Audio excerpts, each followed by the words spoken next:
le centre de référence pour la maladie de Castleman est en fait dédié à tous les types de maladies de Castleman. Il y a en gros 3 grandes maladies de Castleman. La première, la maladie qu'on appelle unicentrique, c'est en gros un gros ganglion, une grosse masse ganglionnaire, sans symptômes, et le traitement est chirurgical.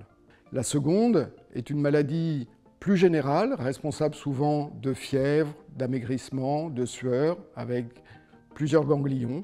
Et elle, le traitement est basé sur une immunothérapie. Et puis il y a une dernière forme qui ressemble à la maladie que je viens de décrire, la maladie multicentrique disséminée, mais qui est associée à un virus, le virus HHV8. Et cette maladie, on peut la rencontrer soit dans le contexte de l'infection HIV, soit en dehors de ce contexte.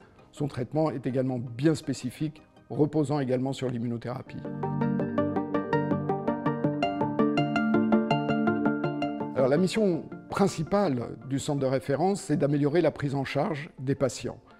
Et le premier but, c'est d'apporter de l'information à la fois aux patients dans un langage compréhensible, et ça on essaye de le faire à travers un site internet, www.castleman.fr, et également d'apporter de l'information au personnel de santé pour les aider dans la prise en charge diagnostique et thérapeutique des patients.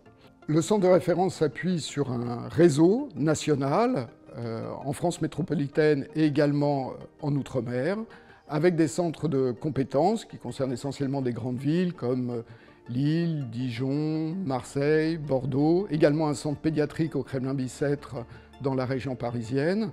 Et à partir du site internet et d'une carte interactive qu'on trouve sur ce site internet, il est possible pour les patients de cliquer sur cette carte et de trouver le plus près possible de leur domicile un médecin expert dans cette maladie.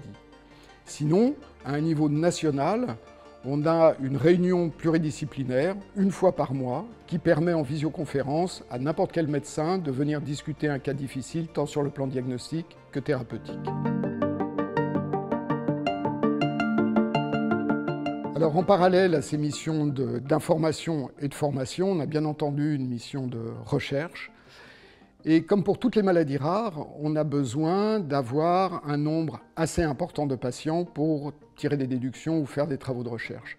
Ceci s'appuie sur un registre national qui comporte à l'heure actuelle plus de 700 patients avec des inclusions qui sont de l'ordre de 70 à 80 patients par an. Ces patients sont signalés soit par leur médecin, soit peuvent se signaler eux-mêmes à travers le site internet contact@castleman.fr et rentrer dans ce registre national. Ce registre est très important parce qu'il permet d'avoir des informations sur un nombre important de patients et en particulier sur les effets des traitements et que ce soit les succès, les effets secondaires, etc. Et puis c'est la base également pour un travail de recherche puisque ces maladies sont de cause inconnue et que le centre de référence s'appuie sur un laboratoire qui a développé des missions spécifiques pour mieux comprendre la cause de ces maladies et en particulier de la maladie unicentrique et de la maladie associée au virus HHV8.